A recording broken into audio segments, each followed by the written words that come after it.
The exit plan was developed in 2009 to put in place measures for placements for the beneficiaries of the National Youth Employment Program about to exit the program after the 2-year service period. Clement Kofi Humadu explains the exit plan had been made for personnel leaving the National Youth Employment Program so they are not left jobless after the 2 years. He said the exit plan is structured around health extension workers, community education teaching assistants, youth in security, as well as youth in internship modules. A window of opportunity is provided for the renewal of beneficiaries' tenure after the initial 2 years, especially for the interns. Under this program, over 3,000 beneficiaries who served as interns between 2006 and 2008 had their appointments or internships renewed.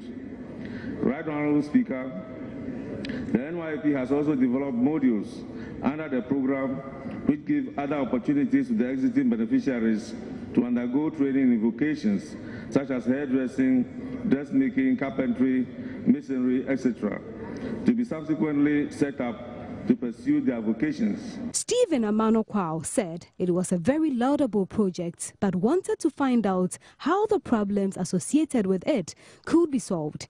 The program is indeed a good one, especially the exit program. But may I know from the minister what his ministry is doing to take care of some of the challenges? There are some challenges with the exiting program.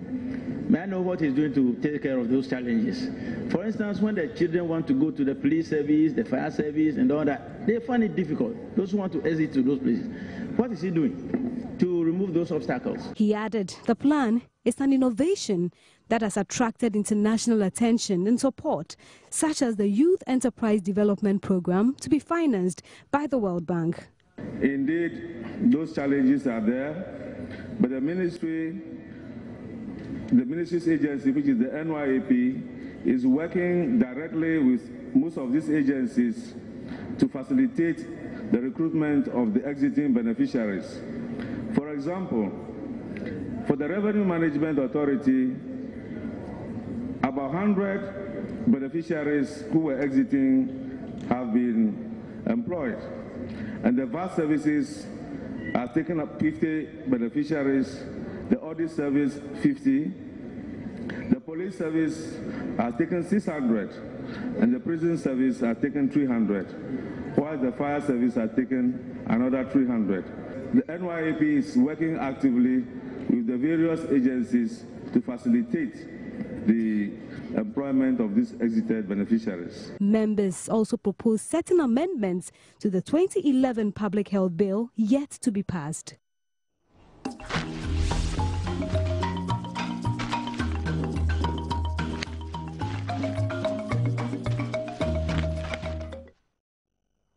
Observe makwa bi me to adwumadi ni so pensen mu na ne braso no na text messages bebre aba ansa na ye sorry akono ma menkenkan fi ho na afi yemfa dwumadi no aka no ento aso emfa ema o say happy birthday enkoma Robert Emisa ya wo owas kumase owura Anthony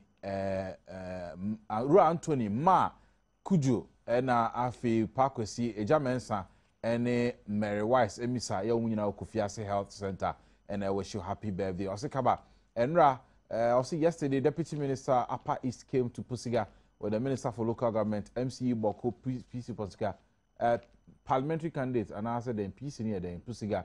Okay. And then the supporters riding motorbikes in front of the cast. I want to know whether the ban of men riding a ban of men riding motorbikes have been lifted in Patrimonium. Joseph Nebisa from Pusiga. Kaba, biometric registration money has still not been paid. Why? Store B in the Bekwai Ebisa Kaba. For the first time, please thanks the good job that you are doing for this nation. Tamils is the ultimate choice for Ghanaians because he's the choosing one from God. Tamils has won the battle. Okay, I see you the big keke from Morocco, Sehibodi, and also greetings to Honorable Samson Yahi, MP for Jabeso. Kaba, please, I want you to ask the Education Minister when BC schools are going to receive the capitation grant for the second and third terms from Peter Kofi. or head teacher and the by. Lord say to in Badwam say kaba. What Afak is saying is right. That's involving the Woyomis case. Should be brought to court. NDC should stop their hypocrisy. And on audio, I say please kindly tell Kofi Adom and he not to bring those. And then if on audio by. My greetings to all your viewers and listeners. Midase from Tano and Chirase Wenchi not free by 2 p.m. Blessed son of Atamils Santimampon. Or say I really know 90% of MPP will even vote for President Mills due to his good works. And I'll say, Nana, I've been voting for you, so you are going to be the winner. Achim Akenten. And if we buy, I'll say shortage of MTN voucher cards in Hohoi. Come on, please help us. But your MTN, Mutia, amount for more Hohoi, say more voucher cards, asa, Omunya Richard cards in being taught. Into Monquat Namqua one. I'll say, Minister and current minister should be arrested today by IGP Minty or text message and I say recharge cards or Volta region Hohoi MTN departure almost say Momo Modena Mutuan among farmer. And yeah, text messages ID can buy. And I know pensi yet Nasia somewhere a war among your same sema war in Punto semu and sema war Kamika Bamamu na yeba beji hun komo ama aboa mo man Ghana yempunto no timi akonkan and by the fourth na say wo bedwamu a na ne yehwe ni mu se e adwen to a ye wo fidue mu ye adwen kira ye kire mu no ebia na wo ne ye nya adwen ebia na wo ne ye adwen ebia na wo asem bi pese obisa na odi ato bedwam ama ye bobo ho 1760 and ye text line a network bi a wo use no ye betumi akenkan Facebook Multi TV Ghana and afin so no oh here betimi send me email kaba@myjoyonline.com and penny for ya to safra mu no odi kan transfer na no pay ora Emmanuel Sigi ya Kane DC Edema Garu Timpani and member of the MPP's communication team of any Amakaba. Any mu say member of government communication team Peter Badwam otukuno baba kansa na sembe na ye dwendwen ho ene anopay Alliance for Accountable Governance Eternity our AFAG for the summer tuja Oma semi nyina ne say wo process for be sha say ayadwen to consultation na enam consultation ni so no omo timi aboa se ne be a owura afredagbosi wo yo mensensem aba no omo timi aboa na obia onim sa asem ne ho bibia no ye betwe no akoma emra no ni nyina no ejina statement a omo kire se owura wo yo mi na kasa de ne nsa sha se na otro ma process for no obobọ mpanifo bi edin wom na ebisi sa bre no ase process for abu omani eguso ana ase attorney general ase na abu omani eguso na yentimi frɛ sa mpanifo yi na into asem no ho anamo no afa for se koba ne se any demonstration kura no mo beye akire omani so a enso e wo sa asem mu a wo mbeti agumonten so na eno ene ebisa se enti eno ene betimi ama sika 51 million Ghana cedis aban so woje e dey fi wura wo minsam no obetimi age ana e asem ba kwa e bedwen ho ene anopay en sam foforo mu no attorney general anaso oman lawyer penny ono anso no ehwe atentene ni edwumadie so e wo mem ha Dr. Benjamin Kumbo ehunso ehu asem akoba nsempi se tiefo beka mfimpimienu ene edunum ena owura Ben Kumbo sabre no na woye interior minister na tutu bi asem koba mu ne car VW versus bia na otimu ono ana kwa report say obi atunu sutu a obnya no anka obeku no ena asem kodu process for akachimu process for report CID forensic unit for ahwem e de aba betu bia say etuo no ya nto amfi abonten ena beto eye car num nemum ya tutuo no e o car num na ekọ abonten nano ena process for bia daily guard for chere say almost omo ye concerned detectives edi ato eye process for mpanifo anim say ne yakoso no mani nyi ho akoye se omadwuma a omoye no eya ye adwuma hunu omo ye adwuma na besi bre bi a sese no anka omo hwe nimu se anka aban ana president mpo ebe pamo owura Benjamin Kumbo afi adwuma mu na so no akumbo no kra no odi na adwuma no beto san se wani no kre amfa nche oman Ghana fo na ebesi sa bre owura Kumbo da so ete attorney general so ye report approach for ye nso wono ana so ye na ye de report na kwakoto enti obi a on kan kre na o ye attorney general susu ampa sa tentre ni ene emra ho so mo behia ma ye adwuma wo mem ha na enkomo a ebedie ni ahwe obroni be say the pros and cons ne ebisa say a legitimate call say owura Benjamin Kumbo wonfa na adwuma ne to ho ana eno ye bedwen ho afi ne to so miensa se wokọ manya krobo ewo epoema ntemu a NDC emu nsem na ensem bebre owura Michael Tenya wono adodo frɛ no MTN na ene won na sitting MP na asem na hye bedwani wone Eastern Regional Minister Abedi Achire owura dinumpo say ya mabo din ya kyerɛw na Deputy Minister no say wono ene parliamentary candidate edema manya krobo ewo epoema ntemu ho na odi nsem bebre na atodwa fa owura Michael Tenya ho so ye political thief say oye amanyo se mu kromfo se ba kwan a efa so wi abato mu ni ade a na wabɔ ne ho modern pa ma ene obi pese nkokɔ tese no kra no a na onya ho kwan na esan se wono watimi ho kwan a na owura Tenya ho fa so wi abato mu no se wono watimi ade na tikɔ akafom se na owura Michael Tenya no eka efa sanse mu woni nsɛm a edwendwen ho na no pɛ ya begyefo atena se ye mo atena se bie mu akɔ aba biem ye ma etiri nkwa ba bibia wo hwe na no pɛ nso no Yakopon Adom eni ni hya na ye de ma ansa na ye be hya ase no mrahye bedwam na nsɛm hwe a etai de ho nsɛm ni ama na ye bɔ etai de brɛw issues a aba wɔ mem ha no na wo nso atimi atie bi atimi hu na enkomodi a na ekoso efa exit plan ya National Youth Employment Program aban by odi aba se ne be a obi ekɔ NYP mu after 2 years na esisi wo free mu a se ne mmara na kyerɛ no a na ya ye hyehyɛdeɛ sonko de ama no na wa ya ahoboa se ne be a wo free mu a onkɔtena fie na adwuma sɛm so enkɔ ebasa ene enkoma a yidi kan de brɛw ɛwɔ o TV so sabre yɛmfa afakfo nsɛm no enhya ase afakfo de nsɛm atodwa na wo hwɛ the new crusading guide I will say AFAC goes hunting targets government officials named in the Woyome Gate. Na mamen kan kakra story a yatro no page 3 entro kakra some of them pon and the say against the background of government supposed refusal to heed to demands made by pressure group Alliance for Accountable Governance AFAC as stated in their June 12, 2012 press conference. The leadership of the group has or have moved a step further by assuring Ghanaians that it is resolute in its quest to pursue justice in the matter relating to the 51 million judgment debt paid to Alfred Owoyome. It will be recalled that AFAC said at the press conference, that Attorney General and by extension government gave government and Attorney General a 5-working day ultimatum to arrest Dr. Dufo, Madam Betty Modirisu, and dismiss Ebo Batinodru or incur the wrath of Ghanaians. The group yesterday announced it will begin consultations with the police and all relevant authorities as a various interest group, political parties, student groups, organized labor, etc. in the country with the aim of joining forces to vehemently register its displeasure at government official cover-up and protection of some government apparatchiks who are embroiled in the Woyome saga.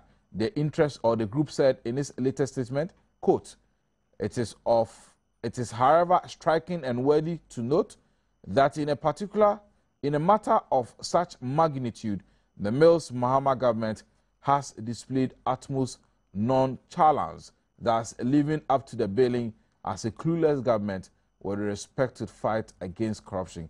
A statement signed by leading member of AFAC, Davis Opoku, said government had succeeded in doing over the period, quote, is to indulge in name-calling a surrogate members of AFAC for fulfilling their constitutional duty of demanding of the executive to be accountable. Assembly in Altiawa and it's AFAC for say a buying episode cover up. Aban pese akontabuo ene ehon komodie no etimi ekoso ema o man Ghana enti ena ene omo edisasem ne atudwa ya sese no omo chese ahwe krombeko demonstration are they really justified a legitimate call ana opani asem a se afakfo timika kaba because asem no court aban guso a wodi asem no kaba me dase na answer na me yi wono no ma me nyina we fidation na me ncha won ma mo hwe titu me chrome for ne mebusia for mo hwe free welcome bo na kaba wasema we bisa no say asemi betu dwa me de twe me kweku ba ko be kan Alfred Agbesi Wayomi statement of the ma police for mo station ni news file program so no e boye bi no mu because o de sa statement na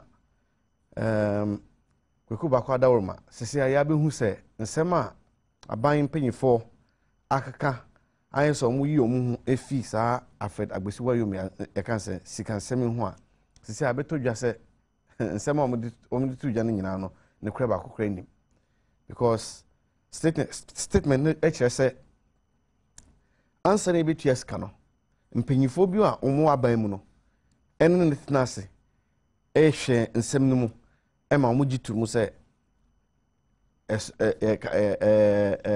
enam me hu sem ska no it was his right to get that payment no edin e buy ofata good ofata se ese man saska no wo hwe ye kan say eni e buy Alexis Yadin epiemu one ne nyanko mo ye deputy chief of staffs wo ye kan say Osuaban Kasim Valerie Soya say we onu frima Dr. Dufo ne din su bemu Betty Mod Idrisu ne din su sapiemu makaba wo hwe mpeyfo ya bom dina including chief of staff nsem ni nyina e hya ase no ebinum e ka se sa mpeyfo yi omuni mu bi ana enyenwa se Alexis otimi ba out e di defense bi betu ho se ese efata se Alfred Wayomi yetimi tua sasika pudo ye tamde ma no 51 million Ghana cedis a yesi ediama Alfred Wayomi no otie comments a Alexis num eye ya enne abetodwa ema yegidi se nsem ne de aban aban Professor Mills edano no omumpo Alfred Agbesi Wayomi asemi asem a chese omunsa edembi because nsem ne de ebuboba ohwe de akokkoso a document na mu Alfred Wayomi ekase civil servants no ko se ono mu ene ye nhihye ya chese na omu edi kase kutukwan ewia aban sika no entene sa ba kokra eno ne se okobo sampanyifo edin ewom no na adi sha se a yeti se omampanyin Mills ebe ka se ono asemu no na onim ho hwe na owo America amamu ena oti se asemu abetudwa enam ye kan say auditor general's reporter na aba out ena say oba no order say man briefing on sansensemi whereas the chief of staff Alfred Agbesi Wayomi mama hu say answer na be tua sas kan nyina no mpanyifo we nim nyina enim me kaka meka afa chief of staff hu say nyame ye madum ema omampanyin kufo wo honom oba so no in the first 4 years no me ne no eye dwuma wo Osuaban Kasim and na me ni chief of staff office but na me nim say chief of staff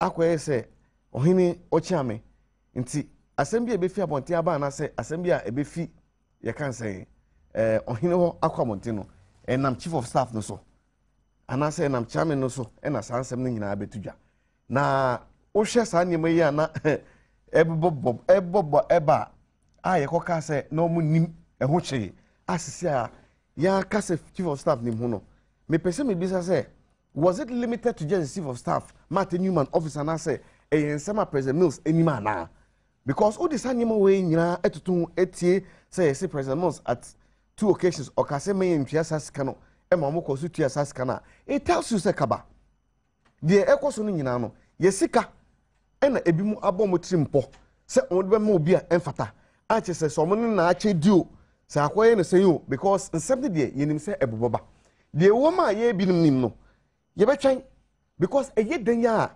ye okase bi wakakasa say encheche kwa na unim bibi kaba aden mekua me dom no bibi na unim kaba mekua me dom no say ti on na say fi say MPP at this time ye nim nsema akosa nim ho a na che say yes ye mfata say Ghana for ye baba be gina Ghana for nim say omom to aba eman we've been in government before inti nsema enam amanyosem no nyina no say aban mu nsem no it is not something that is a preserve of just government and as aban ko fon kwa ye wa ban mu no na nyama bi wo I can say ye time no ma na etimi pipi o kai na ebinum kra timi ko TV so no mo kai cabinet memos meboa we have ways to work out all these things yenim nyako yenim kaba yenim nsem no nyina but ye to no ya edin na ehwe de bekoso se aban omode ne kradie be di sasemi mama ye hu ne kwan no ama ye sika omode nipa ba ko so afa so achese oma chesika ama omo no ye ometimi de scanner ba won ma say yetimi gnom ko gina baby ebo mo eyi no ebo mo kwadu no se sansem no be yedwuma because ye koso no ye asefem kaba ye asefem papa se enne wo hwe nyima bebre aye basa nyima bebre to twa contractors ena e am 3 times ansana beto aso no mame nko afak for na mi so say saa de ye so mo ba be kwame so no mo fa ye no alliance for accountable governance ye nko ahoma so director of operations edema afag ora abu ramadan wa ahoma no so abu ye mo achi mo akwa yo mi jo so ka ba bibi aboko de ya ala dawru ma bibi aboko ye da nyame ase say na no pe ye nsa kan wo obani ya temo nka se mo se money process for ebe to adwin consultation efa ora afredi agbosi wo yo mi nsensem no nam so ema se demonstration am be kra moye san se munim se nipa bi o ho a ese process for frem na bi sabre ye ntimi frem nipa ben sa na mugidi se ese ye frem a ye frem a nuti mo be hu demonstration yo kaba we de medical HH for na mama we chifu ina matching na em se afagin penning for last week no ye de nsensefo nhye mu a ye de nsensem bi tu ja katra ban se ye de tidie mu ne nyama ya hwe mu no ye tidie ni se madam betimo di tisu ene kwa gandu for de omutiremu kese pa wo afeda gbesiwo mi nsensem no ntino na ye katra ban se ye ma ban 5 working days se wo bechi madam betimo di tisu na wasanchi afeda gbesiwo mi Dr. Kwabnado for aka wo mi case no musana be a Ghana for ebinya justice at the end of the day na ebo batino doso the unity but them say aban ambo hunwa anase aban anka ho we we na no kra anka asem bia nke Ghana for incident ya din say sisia no ya ni police for a consultation no ka say ya sha ya ni police for edi hu kita ho enu echi no ya ni amanyoko ahodo ewo omanga na musu edi nkita ho ya ni civil society group eni nkonko ahodo a omune afag etin ekompenko se umse yetin babontin na ye kira na se ye babontin na ye kira ban se Ghana for sika no ehu nyan na ye pese aban eji sika no mai intina nda no ye di sakrata no babontin e kira Ghana for bibia nhihye na kudu na nyame aduma by Tuesday na Wednesday no ye the details no baba bontin by that time na you consultation ni bibia kwame so na mo de sa details ba betuja asa ye me na kakra because munim sa ne mai bi na mo fa ntuja na mo pese mo ni process for din sa so kwame so ka ba em se Ghana mrapo no kra etrese o pese o yo tira umso utimi bo a post for amane enye so uko bisa omu kwan o ba umso utimi bo post for amane na umi omu ekeka roots anase kwan a obefa so aye o ye tire ni bibia ewo mu all the details no ba me diri say eno no eka consultation na ye ni police for ye and ye hear also the legal angle say afag ewo ho kwan say ye betimi the legal issue biabo manase betimi akọ court afoso attorney general to include Dr. Dufour or Betty Modudis. Indeed, a lawyer who as the legal bit, whether there's a possibility. If there is, by Tuesday, you have a friend search of Shemu, not get the Atuja. I'm a Ghana for Inati. Now, a new free word, the best answer demonstration of Basono. Indeed, I make us a cover, Yamia Duma by next week. I use by Tuesday, you have a Magana for Swati. Yeah, Coso. Them parentina afak for assemble muji agina mu say aban guso prosecute sa case obi nim say asemi koso ano sam krofo ya mobubo mudin na aban be use as prosecution witnesses ada na mo ntwen na cases no enko nanim kakra na kodu ba bi na say mo hwe na say sam krofo edi nya mepie mu a motimi ayesa de ayesa mutum Ricardo do we dey cover we dey so what follow agbesi trial no nkwa dey Ubon say first prosecution witness and prosecution crowd friend better akonyom be kasa ye no. So obeka ya e din titiri oboy ye pa Madam Betty Modi Dusudin. Inti na ye kasi ye jidie num de. Ye jidi say Madam Betty Modi Dusu ne kwabna do for de. Owum say aban ana say attorney general e bi omu ka Alfred Agbeshiwe me suit no. Now almost charges no ma Alfred Agbeshiwe so that it can include a conspiracy. Now you decide nipa me new way aka ho. Na ye court na sa court no enu echi court kasi ye jai Madam Betty Modi Dusu ye jai Kwabnado for on the ground say there isn't enough evidence to jail them there. Then we are all happy as people of this country. It's not like about in the court of public opinion, the Ghana for enough for me or more opinion as to the way and manner the whole thing was handled. The best place to exonerate yourself is a court. It's a law court. In the law court, now exonerate you. Who call and you exonerate yourself? The people of this country will find you more credible. If they are not sent to court or they are not joined in the suit in court, we feel justice is not served. Ghana for Ghana for a second Yesika Yetia and Futua Yetia buying AGF and then Airport Company Limited, you see your cotton shares. I didn't know what cotton shares. Yesika at the airport. But Ghana buying a Wosika, what come $400 million. You two also could get judgment debt. These are some of the reasons why AFAG is not agreeing with government. Say here they say Yenji says can Ghana for and you are na CPD and so now it says can na Ghana for. It's as a Ghana for a buofu na Ghana for nya omusika amamputu abagana. Abu answer na bekono asamba kwa eno so ye me na kakra na ibisa AFAG for and say mose sa asemi conspiracy. Attorney General wono na wotumi say obokọ adu anase oppress charges. Edi atudwa say owura woyomi say you know the charges no conspiracy ni ade no ye free ho ama ye no causing financial loss ni ade say mo ede empa na mbo ya mo betimi ama charges ni adan into conspiracy say kaba intina ye ka say the Attorney General should change the charges against Alfred Agbeshiwe. Such charges now level against Alfred Agbeshiwe president ye ka say that we want government or the Attorney General to amend those charges. As I say, did it say an issue of this magnitude, 51 million Ghana cedis, I get chairman in Fabako. This is about Ukatrem say the voodoo.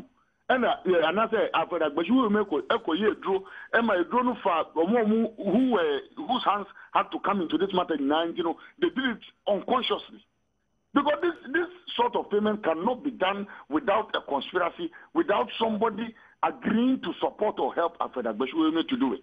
Nti when you nipa baku for subo e nipa hodo yenu anase nense bia o maka wutia bomu na mo boss apa wi nti na ye ka say we don't believe that is an individual like William who was offended. There are other individuals and to our best of belief no Dr. Kwabnado for ni Alfred Madam Betty Modi Dusu e kan ho bi nti e form nka ho and then I hear can teaching teacher this bia we me ko to mo dura and omo wu de omo ye na omo tu SS kanman. But aside that, then there is truly a case for us to call for Madam Betty Modi Dusu before added to the joint suit. Enti nyame adoma benada na sanse di beba so. Nyame adoma benada no pa na say Tuesday or Wednesday we will announce to the people of this country for sure the details of arrangements are here for the next line of action. Eni eyi na betwen eduru ho a Ghana for beti owura Abu Ramadan no pay multi-TV bedwam ya dase. Owura Abu Ramadan Director of Operations the Alliance for Accountable Governance AFAG and ana motisi ani dinko bani mpacho na okasa sana mitwa kaba asema na me kan say wo hwe ene de ekọ so ewe sika sem ho a say contractors aye adwuma na ntimi nya sika entuamuka na yetima tam sa sika podoi amasa nipa yi kaba ye budget 2012 budget ya ene ye de ton ma ye de bu man no wo hwe sika aban e de to ho say ye de hwe education nkwana wo yo misika no e bon minu times 2 of that amount so them no times 2 of that amount na yetima atam sika podoi amma nipa bako na contractors aye adwuma wi ye se nya sika entuamuka. Now, Osha judgment, the issue of judgment debt now. You see, Kaba, it is me won't send a message, but Ankasa say NDC Professor Mills the DNM 2008 omotimi back out ebe ka che Ghana for say aban bi eti so no I na Bob Professor Mill steps na wuti nsema oka at that time no oka na we be say papa yi nsema no oka ne de na ode to Ghana for enim say ye nto abama no mra no ene de ecosystem e boy bra na sem boy bra o champa boy bra sharp. It contradicts what is going on currently in the system. Say mutimi gina ho e twa ntroto aban bi so say aban we na pamfo ke say jiri nikita hye e no muniti man. Getting to 4 years mutimi for obi a ke say mudina ngamo kwadu akogina on ma ke say yetima ka say yabo no kwadu ma ye can say nyina so a do find so ne ye do kotna mato judges. Ya to judges. That is judges are omo appoint omo ye ya to judges. You see, an appoint me my own kaka nsema ma. But ya want to so mo kan sa. Oh, me kan say nsema ma kaka no me my own kan sisu e ma me nia no me my own dignified with the response. Because judges need to now were appointed by their regime. At the time na Professor Mons a vice president no and ye appointed judges need to do na. Na em fa no kan to nchen. Say judge to no boni a akoso no on onim say boni akoso. E na che say obek fofa akata obi de so. The me kan say Professor Mons e kan sa ansem no almost had it to omo manifesto so omo de ye ka dream kita hye bukata enya de a che omo kura say newspaper baako aye one paragraph of any such issue no omo betwetwe omo nan so o sa anima no enne hwe de abetuja. The issues are not just newspaper reports. We are talking about credible organizations, even commissions and committees are setting in place are taking some of these issues up now. I find this actually say dream kita hye chrono fufo they bought robbery akoso no they are doing President Mills ayen hein and worry and I just said this has become the order of the day. I just said we have introduced this kind of a thing into our system and no one say these days say yes of a be about Ghana obo wan say you drop negative you drop kaba there are koso e judgment deaths issues no ye yi afedwo yo me no kwasi nchen a hwe ahemfo a abayi akasa ye twetwa sika bia ma won ma chese ahemfo ni bi won ka omo nkro na omo woso no tise ye twa musu. They've been banished from getting themselves from being part of the places that they are supposed to be presiding over. Ema ahemfo aba out abeka say tro de tro penje omo nyiye kapre omo nyiye I can omo nyiye nso ewo aban ngumam. It is in the audited report. Sir, Sanyama esi. After why you may say by gymnastics ne niamomo we at the beginning no person we. Et me chi auditor general et na say omra out no beka ho asem. E ma opinion so. Went man na anso da ya anhu say no school no ko ya no bebi a wo bedu no. Enye obi e na be chinchim nsa amana kwa bibi e mfata. Why the auditor wie enya under NDC unprecedented President Mills edienima unprecedented niema esisia mi hu bi da enti bi da say mind bi so anase ko bi anase ko bi kra wo djuma kakra wo ye no ye be ye audit wi ye ka say final report ni ya ma queries ama respond no yes final report ni na auditor na baba ka be ka say de bi o me ja bi wo. These are the things we saw trying to get to put this whole matter and make it look as if assembly ni nakaba they how many say Ushe sisi charges e dey abo him na conspiracy abuka ho asemi me gidi say civil servants na ni kwetete ne Paula Sumeni omo de omo kofra mu no from the beginning one man ko ka say abayi ni case no those were the ones that should have put them into this conspiracy according to you. I'm telling you and according to me say but no draw say Ghana's deputy attorney general at the time all catch nyina ma mu network so no ka asem no Joy FM Okoka say, Abayi ni case. Government has no case in this matter, no. None the boss, Matt Namidu, file case, putting documents in place to put Alfred Wyoming before court. Then you have this kind of a contradiction. Alfred Wyoming's statement now banning I think that it answers all the doubts that have been cast in the minds of Ghanaians. Sir, President Mills Nina Abayi, almost shared that, Esha to pass, Abayi Sikai.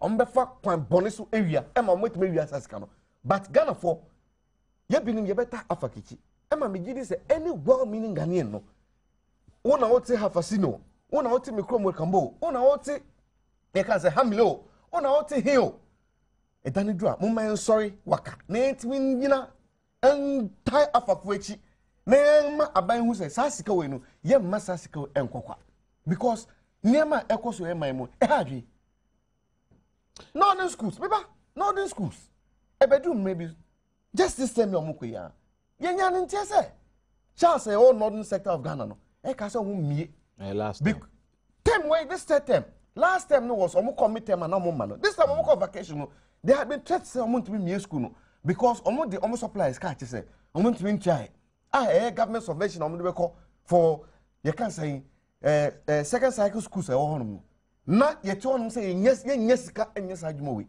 sika ni ho ye dey say ni mo we na etime tam sa sika pudo ya ma nipa baako kaba ye ka say be sin no strategic funds are debt fund, common fund, this is assembly common fund, road fund, any national health insurance.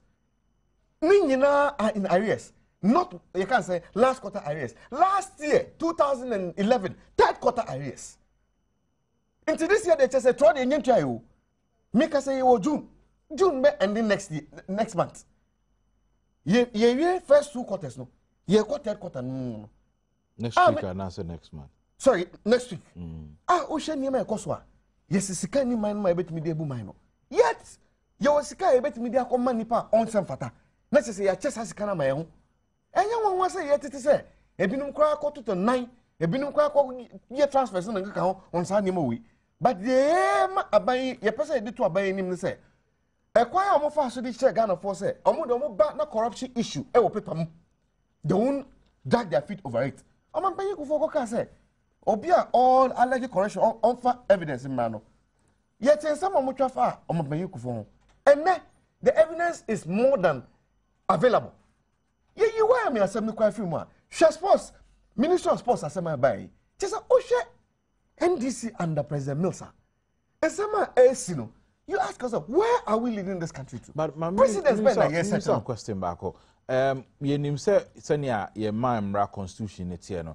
Attorney General na ohu to me so the asem court ono ohu to me or hena asem na court no eni mu aban a o se asem no majaka ono ohu to me say ye de obi ho court no so person osesa ko adu e de abo ni parkro no a yetimi sesa no yetimi yi case no craft court ni ade sa owura wo yumi asem ya mo kan say mu de mu di say conspiracy no first any charge na e bo no Attorney General na adwin mu no who say no enye charger ye de ba brantie no ebetimi ayi no asesa no a no how be no wo bu mra bi so kawa how a wum reports am say ebebe report be kwaku bako dia odi abetudwa enne police fo tata na say onche kwan ofa so nya sa report no enye eno na hia say we yo me akotro ache say oni nkofo ena omo tirim fo there was a conspiracy. Wabu bonkofo di amatna ma bonkofo ni di Alex Segbefia, Valerie Soya, Martin Newman Chief of Staff, but no draw Deputy Attorney General, Betty Modi Disu then Attorney General and Comnado for one can on a statement say omo kwaye meetings wo castle no omo instruct finance ministry say omo nya committee no mo hwem as a committee no Comnado for the chess a committee no ye ban say na ne yentimi mfa bibi I mean and we still have these people at post.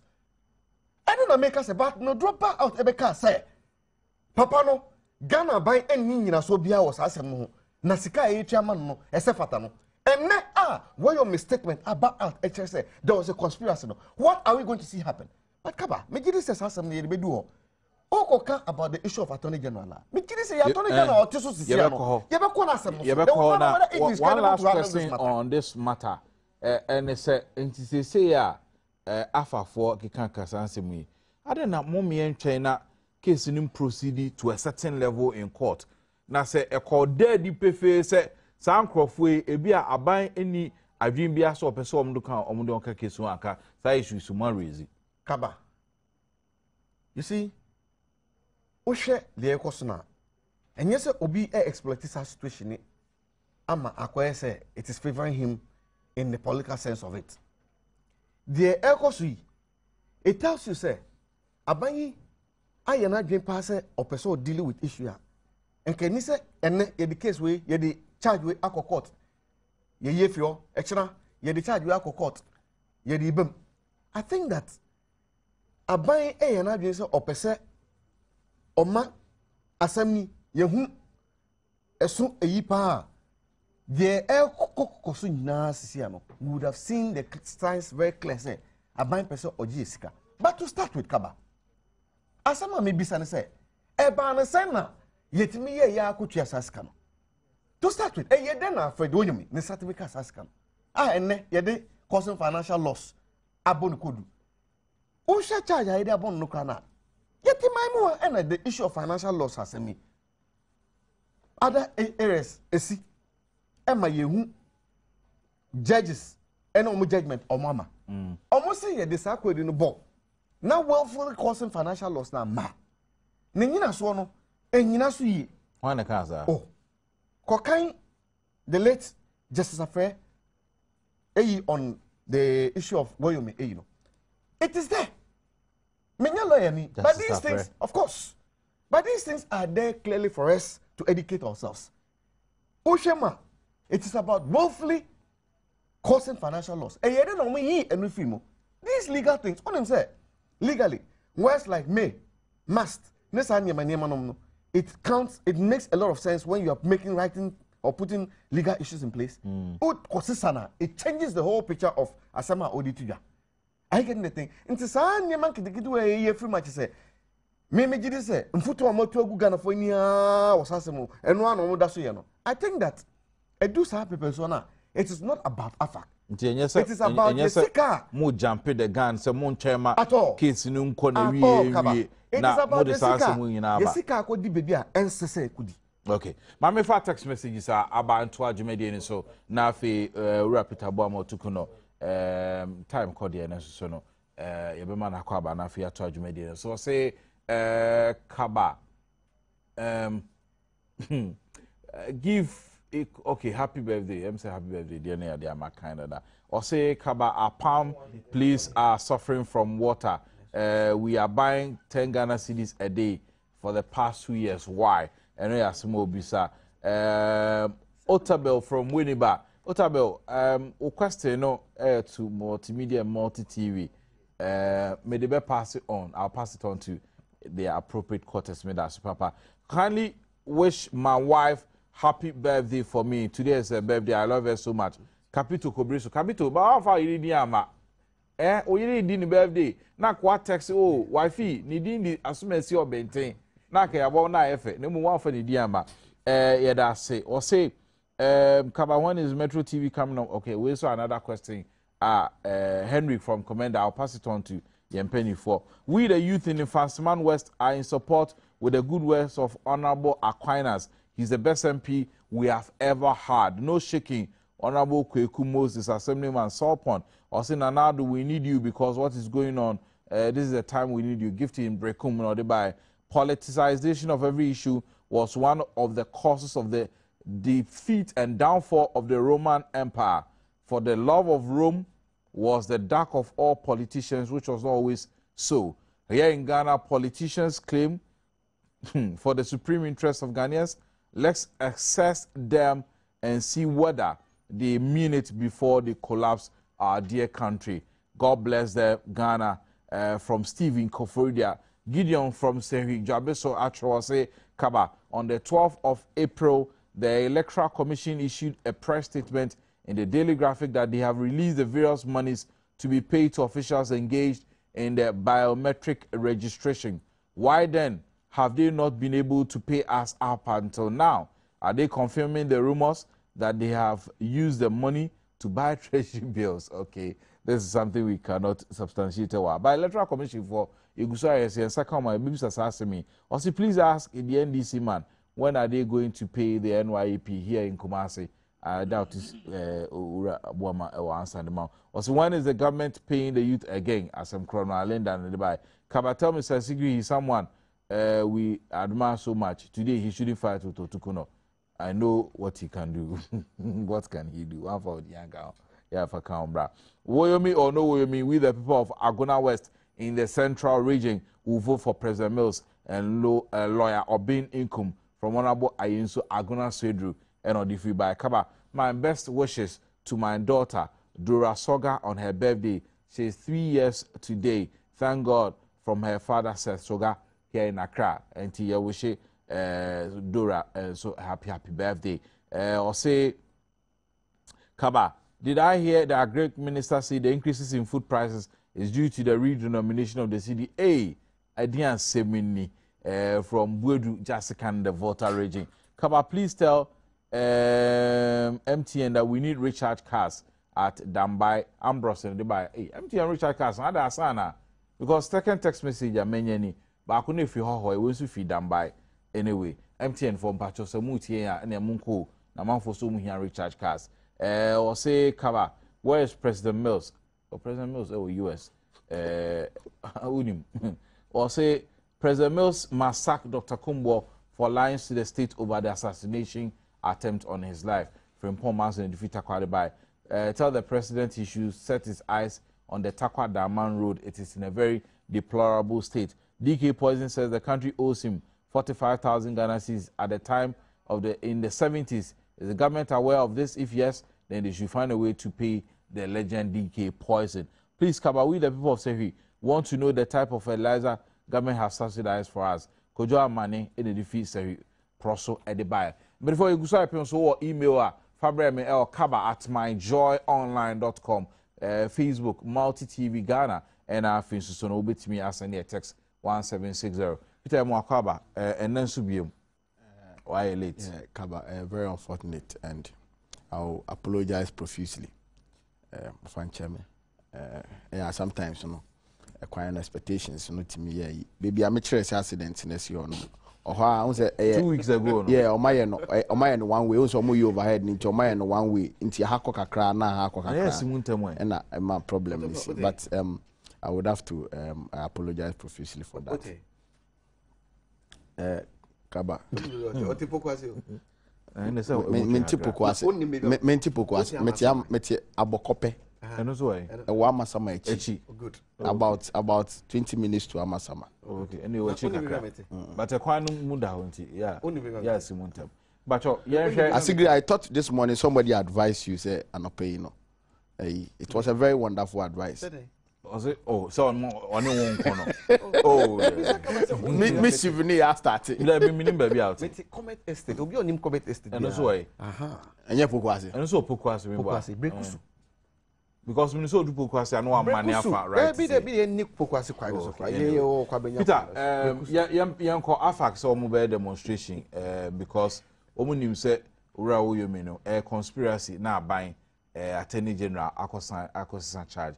Na afi nipa bia omunim sense nke de omudin kan no ye yi omafrim nye ura na ekwetete ene we mu nkwa ne mum ura dofo mami betimu reduce mami Valerie Soya Saki Valerie Soya efi Dr. Dufo ne mpanifo bia aka ombe demonstration na omaka se ombe court kra na omaka press se yen charge sheet minti bi da mum but see change charge sheet yen fa conspiracy na sanche mu bi ma wadwen che ho yintim Kabane di kan say SE hu bibia afagfo efri eba afag ye MPP ko omate towards the election MPP for lose Kaba MPP for lose election 2008 and 2009 womote sa ekuo no say womod be feda na Akufo-Addo ambition to become a president.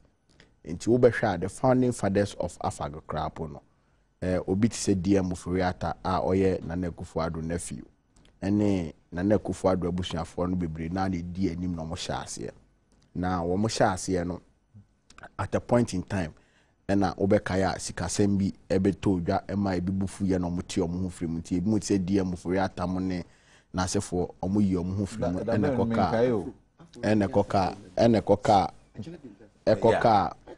ekoka awukumo ne Kabila mo ne nasefo ansana omo NDC achina benjo bo no afro menya sa problem kaba udim sa you have refused to take the advice you have refused to take the advice of the gentleman Kaba yes sir me ko menimo no say wo hwe ekwan a afagfo afaso aye wo mo niema free time o mo tie se kuo no ebesisisi a e kire wade ba ko bi se MPP for aye o madwen se wo mo be use afag na wo mo dia perpetuate o mo mischief ene o mo unrest a wo mo fese o mo perpetuate no so obekaya 2009 and o mo ka say they will make this country ungovernable. So these are just one means of making the country ungovernable. Subsequently, no matter to say young patriots in Yama, and Mamon wow to say clearly no, there is a grand agenda or more pursue. But be that as it may, AFAC 4. And your more first time, one more air demonstration or why you may as well. Obekaya, be a busy woman who have be AFAC 4 your demonstration. Na nekufo adu ye hu statement na afak for aye hu demonstration ye ka se fuel no ma ye hu demonstration ye say ye increase mining companies taxa no ma ye hu demonstration ye ka se o military for ekoye shoes no ma ye hu demonstration. So they demonstrate on every single thing, so this will not be surprising. It will just be one of those things that omo eye de biano.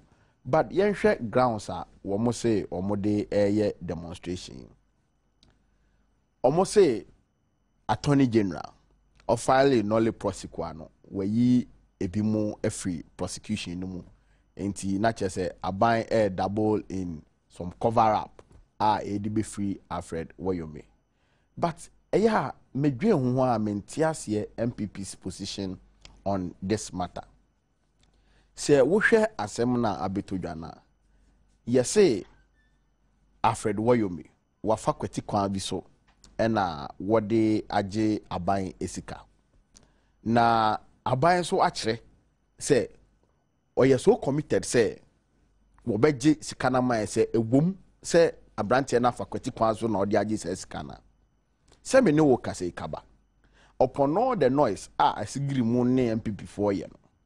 You can't tell me on authority say Wayome are guilty. And nobody can say Wayome just a court case or you're guilty. So any attempt by AFAC, MPP, Nana Kufuado, asigiri mu say or mu be kase government ye cover up government pesi ja Wayome no amounts to prejudice of the court. It amounts to prejudice. But for the first time, I am seeing an amazing hypocrisy in this country, Kaba. Amazing hypocrisy, say we share MPP for a position. Wamusu omoye the pioneers of rule of law. Wamudie enka say ye kamra sema wamudi makoten. Now I am surprised. Say asem we be told you no e wo court me fa text messages aba ntwa so ansana say because bebre no na aba begum yes say yetime kan emails bebre na aba o say Kwame Boache Asante di bia aba o say kaba good morning once again to you and your crew. Why is the NDC's administration misappropriating a lot of state funds? Kaba o say kaise from Antihoda Kwame Boachi Adom de difi Asante Mampon e de ebae kwesi bedi akon atro say kaba the Kalande light is of great concern to the people. Have you called the Salaga DC? I've tried calling him during the okay. Remember media akon so atre e be 200 among na FA Amos Amo Prestia Himano say Professor Mills and his NDC have failed Ghanaians. He promised to fill our pockets with money, but rather has filled us with economic hardship and unemployment. Abysmal economic chaos and awesome challenges are persistently confronting us in ever-rising and measureless expectation. And for the first time in the history of many Ghanaians, we are perilously bankrupt. Vote for Nana Akufo-Addo and Anastasia Redu-Mensah as MP for Prestia Uni Valley constituency. Amos Amon Edifi Prestia Himan Eddie Ebre. Abdulaziz, okay, I think Shiyama or email num from Ahenkra Richard or say, good morning, Kaba. What is happening is a clear indication that the NDC top ministers are involved in the Wayome scandal. That's why Ghanaians who vote President Mills come December 7. Ghanaians deserve better. We'll say good morning, Kaba. Or say the group called AFAC they are a bunch of jokers. According to Martin Amidu, fresh evidence, he did not say the evidence existed. But even so, Kaba, the evidence existed before Martin Amidu, fresh evidence did indict Boyome. Why should Ebo Batunodro be fingered? Kaba, MPP has a message for Ghanaians. Serious-minded Ghanaians are thinking of water, toilet facilities, bread and butter. And in the villages, you think Boyome judgment debt exists? You exist in London. And Abisa. From Richard Ahenkra, say, I'm very disappointed by Mr. Benjamin Kumbo's incident. A whole man with his caliber of status lying to the nation. How can this be? And holding such a position. Kwame Asante Bwache, Mipamcho, and the Diffie Mampon, Eddie Ebrand. It's also or email a bit me as an kaba at myjoyonline.com and I say 1760. Peter, Pacho. Kaba, enti asama na mekano. Se uhwemwa afafo nye hu ena omoye obekaya be se bosume nsia ye atwam omoye demonstration bi ma Kabila eka se o omo be demonstrate say the president will resign omo be gina castle what demonstrate anopa ewia ne anwumre ko say president be resign ekosi sen that was perfect. Thank you very much. And clearly no they don't really have a case. Ni omo person omo ye ne se omo be create impression so aban yi na age aban yi sika na omo di amani pa baako omo nim se enye no kre because menya sure say aban trans no ka se o Alfred Woyomi we ye nice man we ye NDC ni ntibaji sika na kodi no there was a beginning he made claims and go through certain procedure yoko hwehwe mu no yoko make revelations yoko bubodi a DB to say Wobiamwa, a DB to say a Safumafo. Why is AFAC not calling on Attorney General? Say on prosecuting Safumafo and Wobiamwa. Why? Simple reason. Because it will not support the cause on person on fighting. Any Pomabubo Mudi, Chief of Staff, Valerie Soya, Alex Segbefia, and also Fifa. Almost na Woyomi statement or Troy ma. Can you imagine? Police are rock Kokubako kind statement. Can you imagine? So right now Kokubako is the basis where anything should be done in this country. Oh no, what done no the source of everything as a no the better than prosecute. Why? What kind of joke is this? I think it should be ignored totally because I mean it doesn't make sense anywhere.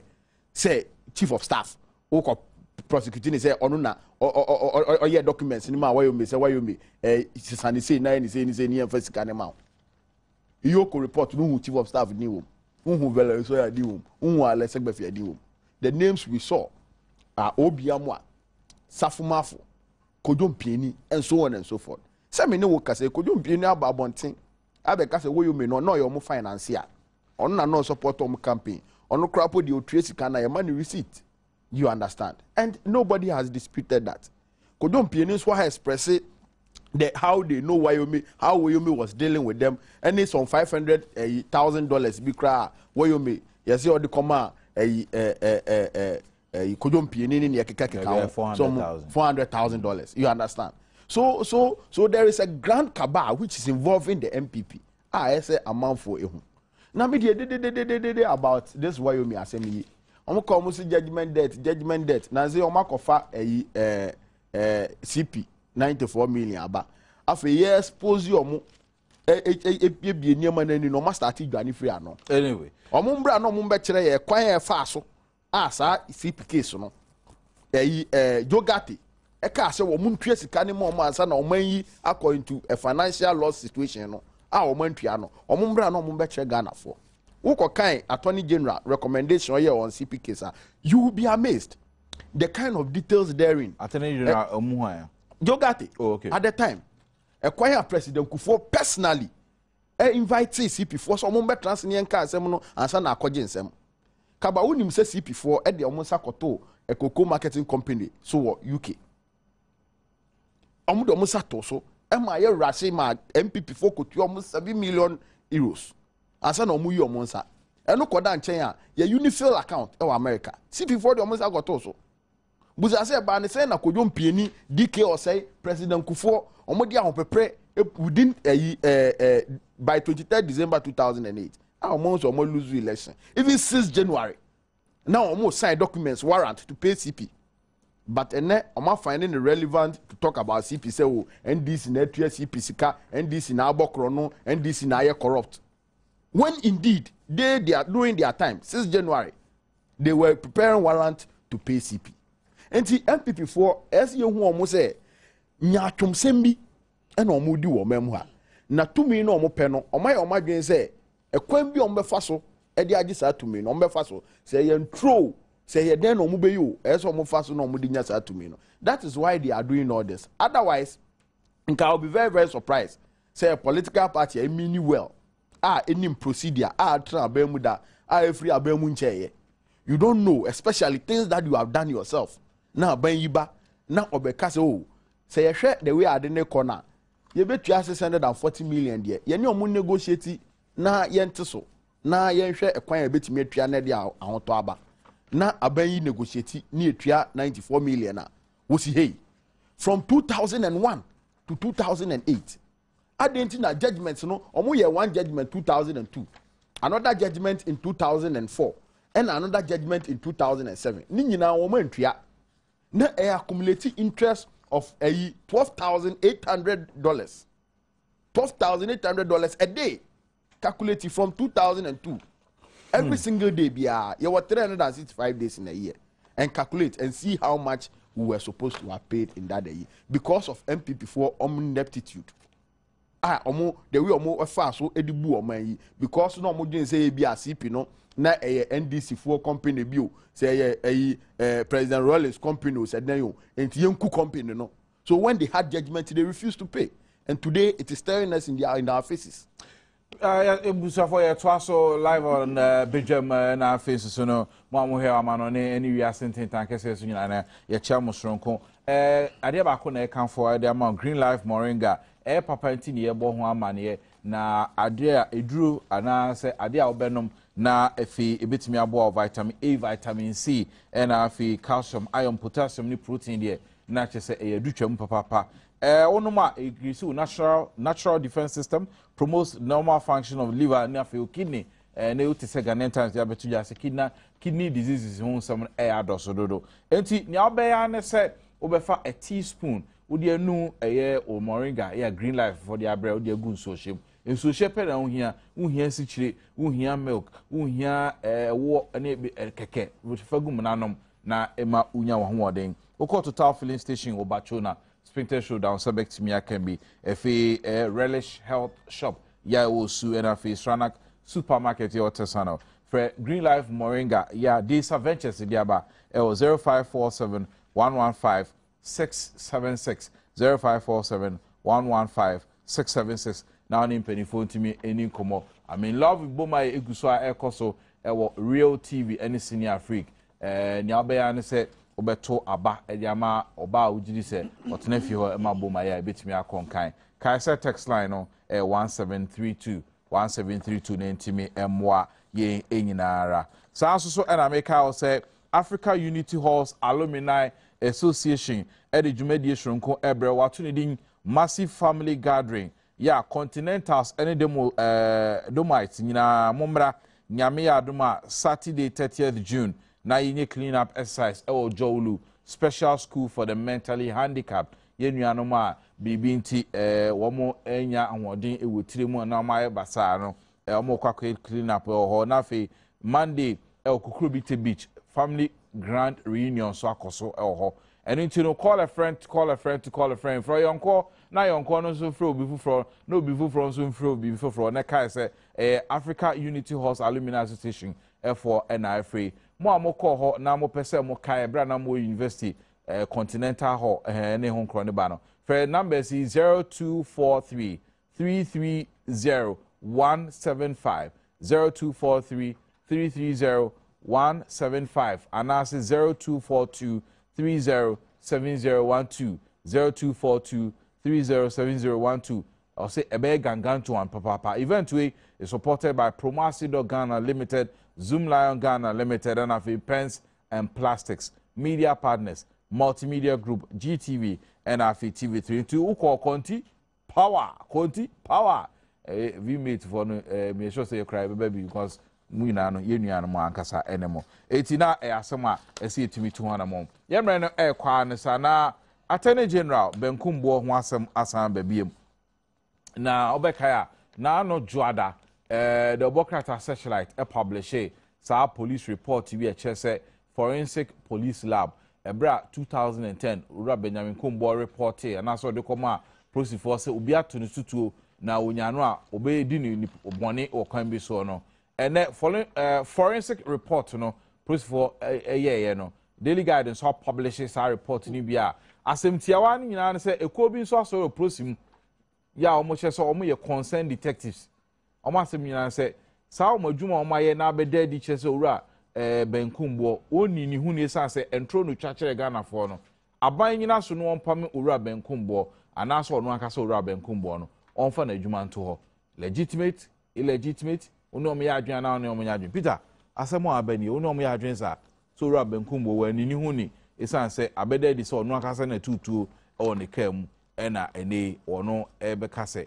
obi na epe na ekuno na police forensic report abetudwa no ede di face opening one kan no kra anchira o my Ghana for kaba obi be busa o say sa asem we no ne kofa bae anything ne kofa bae tiawa MPP4 ayo madwen say afi no ekwan bia o mo befa so as mayor aban yi through all sort of means at all cost say entro no mo bedio say anwa no mo betu egu amanfo ani o wo mo befa so aye saa ade no na eno na Dr. Kumbo a oye Attorney General sisi a cheche niema mu ebiebie niema ni so ache Ghana for ama Ghana for hu se MPP4 boa payo bi omo nka no kre na omo pese omo tu anwa egu Ghana for ani eno na akofa we nyina aba se wo hwe adano session na Dr. Kumbo have your public accounts committee it is marvelous. That day, no, I am very sure says as agree share, as agree rebel pa say omo political agenda, omo campaign message, omo planning for 2012 nyina no Kumbo ahwete no. Inti ekwan bi ombefa so e discredit Dr. Kumbo no meye. And this is just one of them. This is absolutely one of them. But Kaba, I am just amazed. A group of detectives no omo ye wan they are faceless. Minim. Meboa. Minim. Daily guide ene de ba. Ye ni omo petition. Na Kaba. Aba abontin. Kaba knowing daily guide. Any omo hache job omo ye ma MPP. So omo the story be say be tudwa. No omo ntimi afo obi din atare ho a. It is not even worth discussing because it's a concoction. But omo publish police forensic report. Master, it's a concoction. Forensic report. Concoction. No matter how can you say a group of police detectives are calling on Attorney General as all resign? No, but who is leading the group? So who can say the group near faceless? Police forensic report in this way. Kaba. And I see a concoction. The police group is faceless. Okay. The story is a concoction. Dangerous. It's a total concoction. Because when you Kaba mo adwuma ya amoye. Ese mu say akoye say football.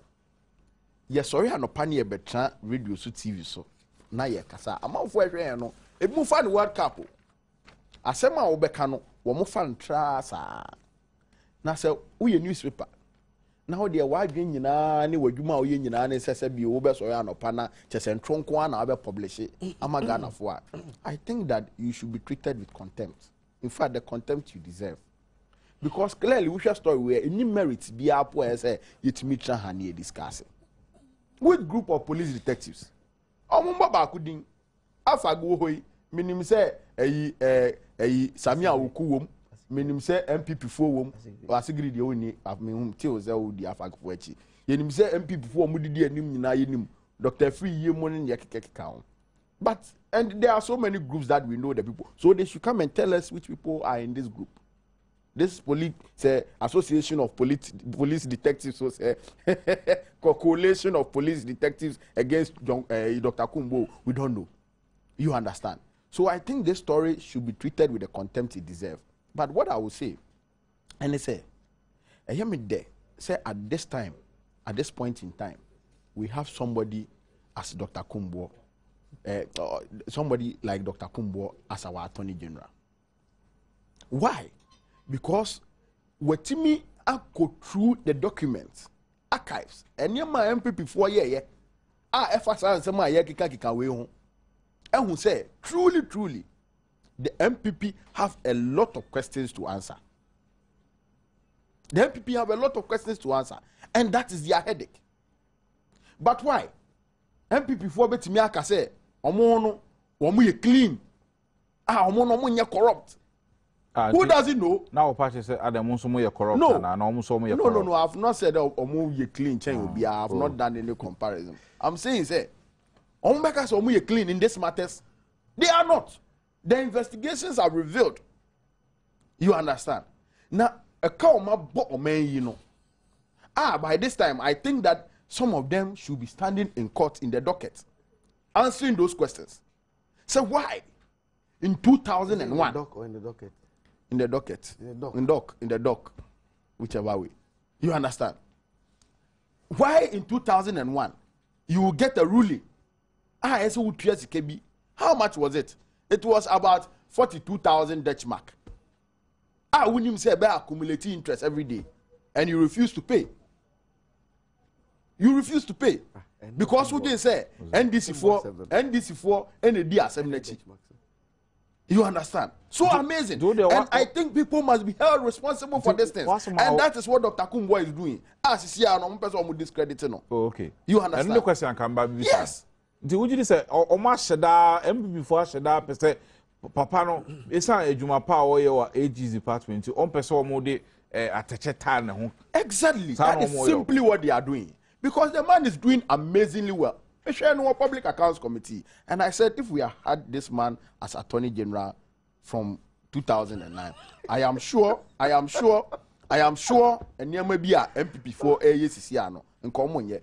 Because clear cases, Ube Kone has a technicality near thrown out. Also, a foreign affairs minister, na imported rights on behalf of the state. Back Ghana for say. Oh, but so any court, the facts of the case, because you say Indian government and a money bread. And na me say, kaba emu aye de bre say nka me ne wonke ebenya cap baako bi ni adi. We refuse to take the advice of the gentleman. Emu aye de bre say nka ye nyina ebenya cap baako ni anu adi no. Wo foreign minister because we are be mu privileged position ti. Waje mu na fa. Ekokota yes technicalities ni atwa. E pro ya na so ojefa. Waje mu na fa. Oh, Peter. What you mono afa? Onunqua. You say money say. M1 kakaba obenya 1 cup, menya 1 cup, asigire enya 1 cup, ye ne abusuafo cheche wa bi ne adi. Wakwaje mono afa. Ye kokota yes technicalities. Kodompi ni any recubrobe.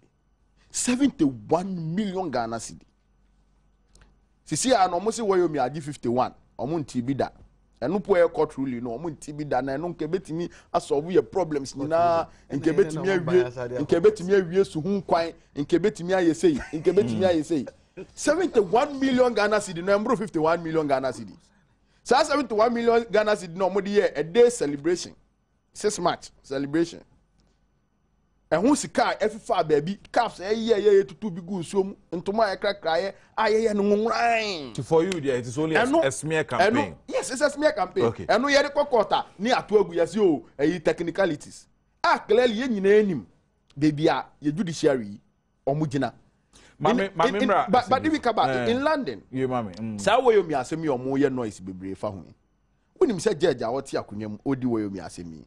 Or your former MPP parliamentary candidate for Kratchen. But Peter, wouldn't say Adu, how do you Justice Ajat Nasam. No, but that is true. 1996 elections. 1996 to 2012, how many years? Kaba, we are former MPP parliamentary candidate. Do you know what it means? And he is a judge sitting on the Wyoming case. Peter, so I am not surprised. 96, that's about how many? 15 years ago or so. It is 15 years ago. That's will be no MPP ni na say no obey judge ye hwe ni rulings a obey judge waye ni enka say waye bias and so anye bias and say we discharging the duty fair and firm ni ade a you see I have monitored this case. Metie the comments ni bi. What kind of rulings be pen? The judgment be pen. Yeah, it's just all MPP. But say ukodi obi awako we abodi case na me kind ruling. Now how will I know whether you are political or not? It is only when you are sitting on a political case. And clearly look at this case and the way the MPP have interest in it. Now case and some of the comments. And prosecutor no keep on changing. Kaba and some of the comments are judge that pass it. At a point in time, judge Nika say, oh, the state is not interested in prosecuting the thing with alacrity. And that should tell you something. Okay. Because this is a serious political case. And I can tell you, Kaba, only one danger woman. No, Omilande no. Only one danger woman. One danger woman is because the MPP are saying say a Quembia so say it me a jelly way say Oya bank communicator. No, maybe I'll just give you 1 minute to wrap up. Oya bank communicator. Now, say a bank feel say Papa we a judge or Tiakunyano so say no a Quembi so obey bias. The state has a right to ask for the judge to recuse himself. I don't know about the tendency in what we are talking about, and say the way people focus on Yenjeli is guilty. Say Kobane say, oh please, a Kobane say court in the say Muno who say state not state in India, Assembly Ghana. MPP before we use that as a basis. Sometimes also better as a judge in MPP. Let me make the point, then you understand me. See, Ghana MPP before will get the basis. Even though Ebia Emra Kwasu near the Janu. On because I buy and said that no Jan, not to say the master start and it could be a gamer. Judge, near MPP for on the minds of the Ghanaians. Because judge debate but MPP before because hey, come on, sir. But can text me. Because I don't think it's related to the matter. Obi sending me text. I don't think it is fair. It's not fair. I told him I was out. It is not fair. No, text message. Oh no, you can't do that to me. Mami say. Obi say, you can't be doing this. Or say, Mami Kama. Mami kasa. Oh kasa. Me da say. Kaba. Asema me ka no me dey. You the same text message. Me be come asem. But me pala send text into na me dey job. It is not about being fair. Me catch no say I'm wondering. But yet still ma and say yet me ma one ma mo hwe no etimi hu nyama bia mo ntimi enfili no. Enhu de ekoso a. Mo ye de suboy be bomo. Na enya won wasa me no otia. Cameraman one o ma she jacket. Cameraman na she jacket. Na oti studio ma air condition we boy. Kaba he say mo social na me ten no. One ma we social. Into me ten no social. No. That is not part of the topic. No. Me no social. I'm drinking warm water because of the weather in this place. Now oti air condition we now we sweaty. Hey, jackets are cameraman nation. Nti one man boy no me person me say yes ya. Oh, ubo trim pose. O de ye ka say we need time. Kaba missive no ni feka. Ubo trim pose. Ye nyina nim say o ni feka. Obe din try. O ni feka. Obi anim say. And the condition ko Kaba, I think that you will know that Obi have physiology working differently. My physiology working differently. Kaba, audience only me for a very long time. I sweat a lot. Anytime I ever studio, I sweat. I sweat a lot. Michelle radio, yes, I sweat a lot. Make up for you, but you age still. The makeup, yes, still. Talk about that. Obi anim say condition. Talk about the topic. You see, when you lie, your blood boils. Anytime, you're forcing, you're straining your body to come out. Time, that's why I make a so mama kasa. How many minutes na makasa? 1 minute. Me pacho kasa. 1 minute now they account necessity. On my ina no. Want me fast I no no. Oto kono say CP. E na e dey. Oto no e bon tibuka. One ma boy here. Me dem kuta me documents ma o. Me nkase yes say and say me documents na kuta me CP4 document o mo tro e ma beti mode. Any and then most of them see negotiations. CP4 penny na choka say. Sika say na me pesa mu tua ma me. Any let them say via omo dey send it through FedEx. Kaba any document I can lie. Who dey host? Hold on. Any But the more dear or Chokoma Finance Ministry, send negotiations, the NTS can more 95 million euros. See before the cancer scour ye page and nam Bukata, Ketasi share, Ninyama Muno Muye. Bonitin baby no to say Modemeka namun tias asikawe na sika mu tia no say le say ba musu be je na musu ma nya hwem bia no motia anyway otia e ka say we me e court by na CP asem dey ka because me to aso na oh what can CP need to respond me pa so obehwe document how much me parties mam hanom me parties mam say me ba me ya no asema en na kwa mo na me ya no me ma me kan try fa no ni na ka ba ma wo hwe MPP ye hu ni asem bia mu say CP so ye de omoka from 2008 tia and some your town me this and trust say omo de omo sa two way so omo de omo sa two way so no for proof no bra. It is not true. Maybe they may prove about me documents. Yeah, and I kaba me be ran ma me wait no. Obi sam say dey na me say be discuss. Am make at you say media me na ma. Document to makaba show ma me and you are referring to that document. Kaba is not fair. Kaba, what you the document that no me person wo hwe na wo say no me na ma na me hu nyina kuta me. I didn't know say he would have drifted into that area. Propaganda. I have a topic I have to do. I'm just doing a response to that. Document. You've seen this thing. Mama, Kaba, let me deal with the issue of Kumbo. One year trot me. Let me deal with the issue of Kumbo. One year trot me. Kaba say me person is looking at it. I so me person etie for who say Kumbo asem we no enye nne e na ba e. Over where public agenda. Date near the Monday, January 30th, 2012. Of course, Kumwasama public agenda did to Jack. And ye headline in Monkai, in Yamina Messia, also Kumwo hauled in to do Nelson's dirty job. Okay, story now. Story in each say Kumwo echo 2 or the come. Emma Okuchan Troche a police for as Raffo say, Obi. And a penny kun and a watun hutu. Omokoye Shimuno Kaba. No. I am telling you, say, police report no. Where me copy any and yet the daily guy publish it. And you are aware what kind police report say, Papa no one fat no credit and canasem no chantro. Police report now. One quick interview. Remember what to ask. Next topic. Send your idea. No, anytime, baby. Mora Michael Tenya, member of Parliament, Lower Manya Krobo. Mr. Tenya, good morning and thank you very much for joining us. Hello, good morning. Sorry for holding you on the line. The Searchlight today publishes that the parliamentary candidate for your constituency. The Deputy Minister of the Eastern Region is accusing you of committing political thievery, using machinations and unconventional method to prevent people who were ready to contest you between the time that you were a sitting member of Parliament. What is your response to this, sir? Thank you very much. That is absolute false. Tel Aviv, even though he comes from Krobo, he's a Krubu. He has not been in the constituency. He stays at the Forik room in Kumasi area there. So he is not abreast with what goes on the ground there. How can somebody just be stealing, let's put it that way bluntly, to be winning elections like that? You know our electoral procedures. So there's no way it can happen. Number two, I am suspecting that what he's trying to allude to is the delegates, the various branches that we have formed. They deliberately disenfranchised 72 members from voting, say their branches were not well constituted. My bone of contention was that these are branches that participated and voted during the youth wing election.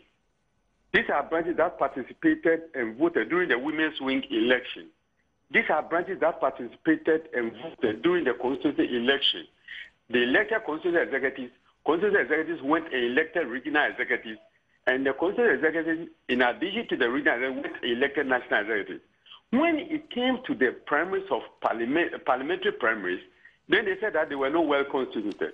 And I'm challenging. If you feel those branches are not well constituted, then equally, all the elections that they took part should be null and void and of no effect.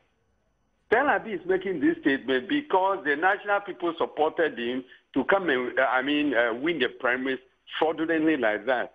I don't see where he feels that he has to think like that, except that he's just thinking somewhere along there. But for me, it's nothing.